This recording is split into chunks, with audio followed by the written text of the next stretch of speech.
संदीप ने अपनी माँ के कहने पर गांव में शादी कर ली थी। लड़की का नाम था सुनीता।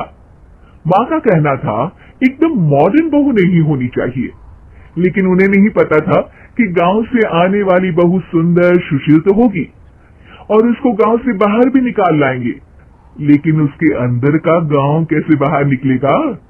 शादी के कुछ दिन बाद। माँ, टिफिन तो देना जरा। बेटा, अब तो स्कूल नहीं ऑफिस जाता है, माँ से नहीं अपनी बीवी से टिफिन मांगा कर। ओके माँ। सुनीता, टिफिन ले आओ। 1 किलो टिफिन, इसके अंदर पिस्ता डाल दिया है। पिस्ता? पिस्ता क्यों? सास जी ने बोला था ना कि आपको पिस्ता बहुत पसंद है। ओहो, मैंने पिस्ता नहीं पास्ता बोला था, पास्ता। पास्ता? कहीं होता है पास्ता? अरे बेटी तू रहने दे, मैं बना दूंगी। अच्छा किया कि पाव भाजी बनाने का नहीं बोला, वरना किसी के पाव बना देती है। सुनीता को बुरा लगता है, लेकिन उसकी नादान हरकतें कम नहीं होती। ऐसे ही एक दिन, अरे तुमने ये क्या लगाया है? अरे आप वो फूस फूस करके लगाते हैं ना, वही। दियो? का दियो? किसको दियो? अरे वही ना जिससे खुशबू आती है। हाँ हाँ, सही पकड़े हैं। अच्छा लेकर तो आना। कौन सा डियो लगाया तुमने? अभी लेकर आते हैं जी। संदीप की बात मानकर सुनीता अंदर से खुशबू वाला फुसफुस लेकर आती है। OMG! OMG मतलब ओ माय गणेश ना। अरे OMG छोड़ो, ये खुशबू वाला फुसफुस की बात कर रही थी तुम? हाँ, इसी की। फिर से सही पकड़े हैं। अरे देवी, लेकिन आप सही नहीं पकड़े हैं, ये डियो नहीं है। डियो नहीं है तो क्या लियो है? अरे ये रूम फ्रेशनर है, जिसको कमरे में छिड़कते हैं, खुद पर नहीं। कोई बात नहीं, माँ कहती थी आत्मा किराएदार है, शरीर किराए का कर्म। हम शरीर पे ये डाल लिए तो क्या फर्क पड़ जाएगा? अरे बहू, ओ बहू, मेरे लिए फल तो लिया, फिर मैं बाजार जाऊंगी। सुनीता अपनी सास के लिए फल लेकर आती है। अरे बेटा, पपीता, तरबूज और सेब फल ऐसे कैसे खा लूं? काट कर तो लिया। माँ जी, मेरे गांव में तो खेत से उठा के सीधा खा लेते हैं। अरे ये तेरा गांव नहीं है ना। अरे संदीप, तू ही कुछ समझा देना इसको बेटा। मैं कैसे समझाऊं माँ, ये तो माइक्रोवेव को भी भट्टी बोलती है। कल मैंने बोला हाय कैसी हो, तो बोलती है किसी को हाय नहीं लगानी चाहिए। अरे सुनीता, तेरा क्या होगा? अभी तो कैसे बताऊं माँ जी, अभी हम कुछ करेंगे फिर पता चलेगा क्या होगा, लड़का या लड़की। हे भगवान, कहाँ से आ गई है? रामपुर से जी, आप ही तो लेकर आए थे मुझे।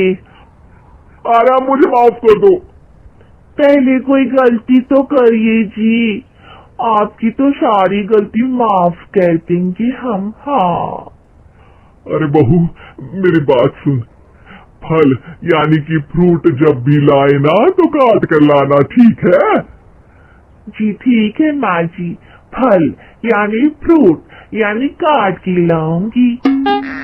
सुनीता रोज ही कोई ऐसी हरकत कर देती जिसकी वजह से उसे घर में 2 बातें सुननी पड़ती। एक दिन, माँ मेरे बॉस घर पर आने वाले हैं शाम को, उनका बर्थडे है, फैमिली साथ नहीं रहती उनके, तो यही पार्टी कर लेंगे। उनको अच्छा लगा तो शायद मेरा प्रमोशन भी हो जाएगा।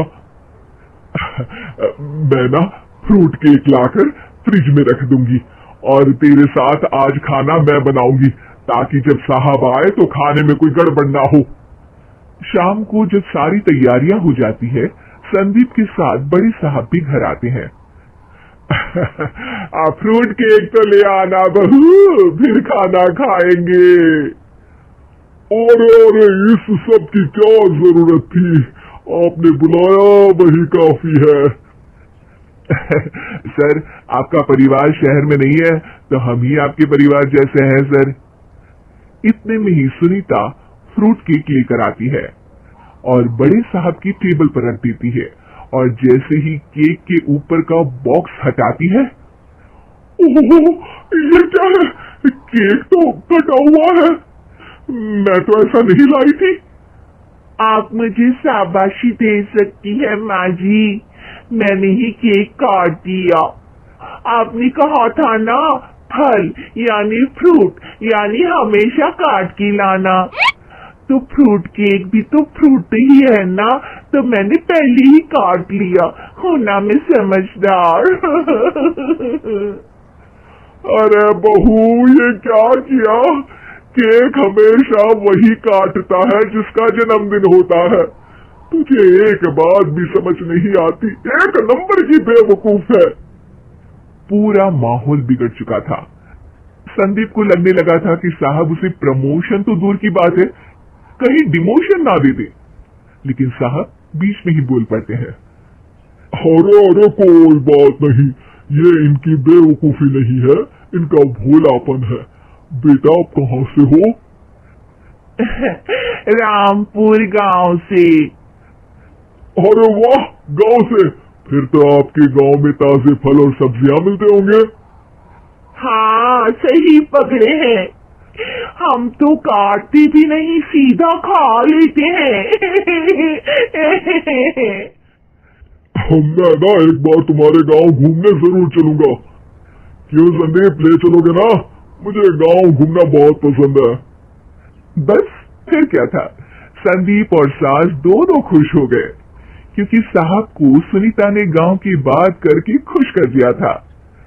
अब संदीप का प्रमोशन पक्का था। शिक्षा, कभी भी किसी भी गलती पर घबराना नहीं चाहिए। हो सकता है कि उस गलती की वजह से आगे बड़ा फायदा हो जाए।